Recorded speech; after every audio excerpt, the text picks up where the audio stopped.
Welcome everyone to Hillcrest Connects, where we briefly want to share with you what it means to meet together as we catch a glimpse of what God is doing in and through our congregation. Today we have with us Kyle Church. He's a worship leader here at Hillcrest. Thanks for coming, Kyle. Thanks for having me. Can you share with us how COVID-19 has affected you and your family and your work? So for me, it's affected me on several different levels.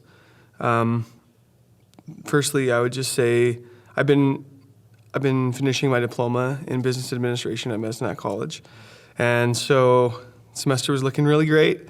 And then all of a sudden, we were hearing rumors that we might be going online, and there was a few teachers who were kind of prepared for that, and so it seems like in some ways we didn't skip a beat. And then there was other ones who needed a week or two, and then we were playing catch up for the rest of the semester. So deadlines started feeling pretty tight, and then as some people would probably know, you do a lot of group work, especially near the end of the semester, and so we had to find ways to connect online through different apps and programs. So that made things interesting, but you found that I guess you saved a lot of time not having to commute back and forth between the college. You're just going from one video chat to another video chat. But by the end of the day, pretty tired of looking at the screen. On another level, I would say obviously just personally just as everyone else is, like your friendships, your circle has to get a lot smaller. You can connect with people online, but you kind of miss that interaction in person with people. And then thirdly, I write my own music and would normally be kind of looking to play some shows this spring, especially once classes are finished. And I was actually like feeling I hadn't booked a ton after college, and I was like, wow, I'm kind of behind. I need to get on top of this. And then the COVID stuff started coming down, and I was like, okay, maybe there's a reason why I wasn't able to book anything. But I've been, instead of looking to play shows, I've been more like making demos at home and focusing more on writing. And those are all things that are within my control and my grasp, and I can work on just in my basement. So the challenges you had in college, all the classes moving on to online classes, is frustrating for you, I'm sure, and frustrating for the other students. Did you have opportunities to encourage them, or maybe say things that would help them through that period?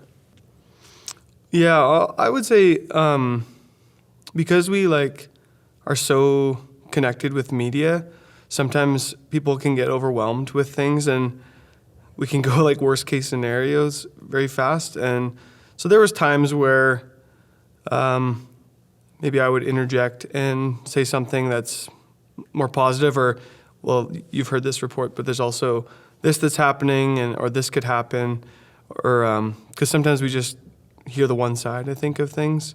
And then besides that, sometimes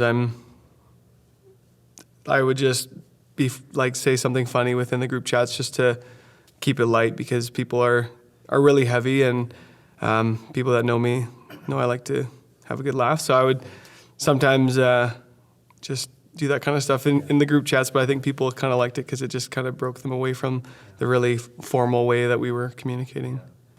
Share with us how this change has affected you in your performing. Yeah, well, it looks like we won't be able to do any shows in the next foreseeable future.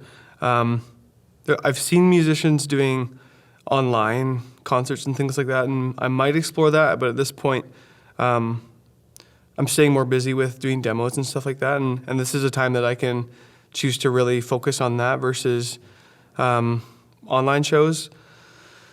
I guess the guidelines seem to change on and off, and I've seen certain things that say things about not having, basically saying you shouldn't have a concert because you can't sing because you can transmit disease easier that way. So I think musicians are having to become creative with how they're sharing, and I've seen a lot of people sharing daily videos of songs maybe they've written or covers, and finding new ways to connect. So we're all having to get creative, and so I don't know exactly how it'll affect my performing, but for now I'm just not looking to book anything until there's a bit more certainty, and choosing to put my efforts elsewhere.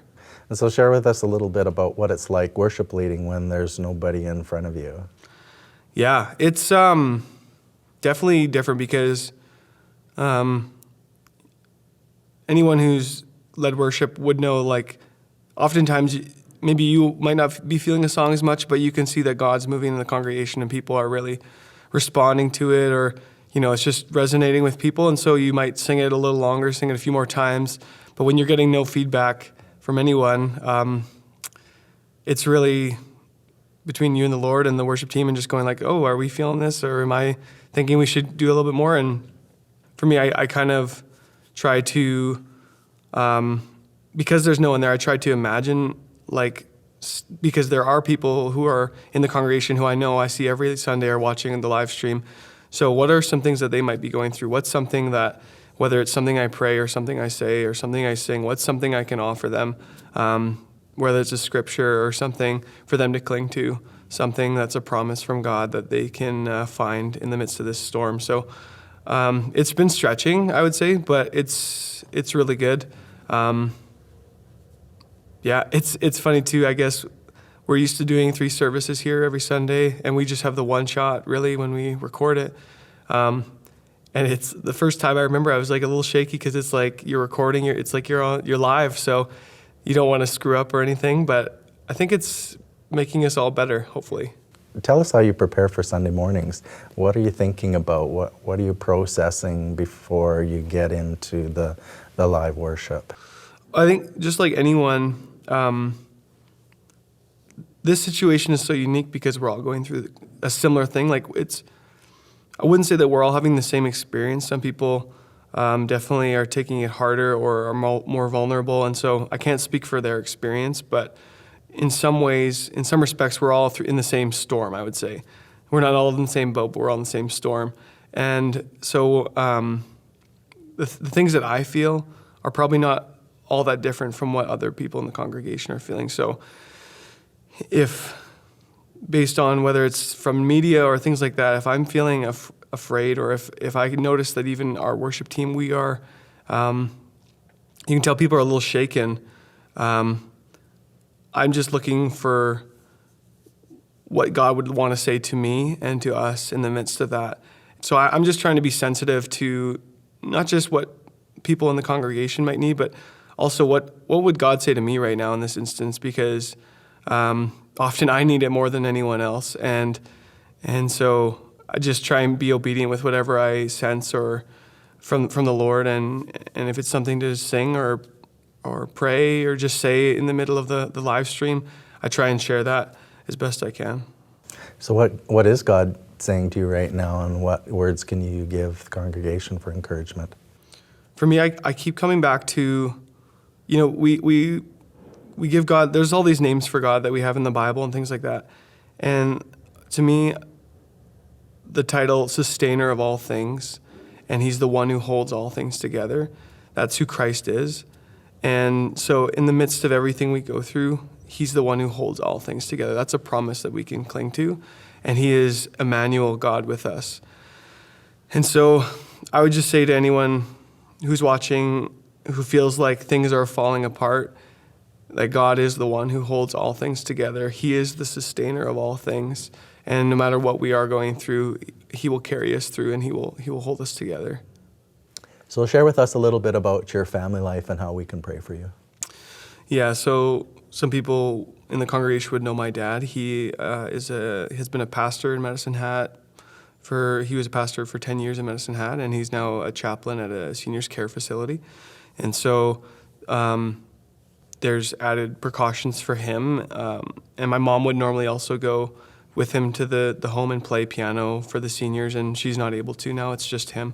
So our family life, like for my dad, he's had to really adjust the way that he interacts with people. He's a real people person, which is hard for him. So like he doesn't go to the grocery store. My mom is the one who goes, and he's just trying to limit contact with too many other people just for the sake of the seniors. So I would keep him in your prayers, and the seniors in your prayers, just as he cares for them, and also just he's doing his best to find ways to still pastor those people and to encourage them. And I guess with the changing restrictions every day, with especially those facilities, he's having to get creative and find new ways. So I would just pray for him, just that God would give him just ways that he can encourage people in a safe way, and just that God would protect those facilities.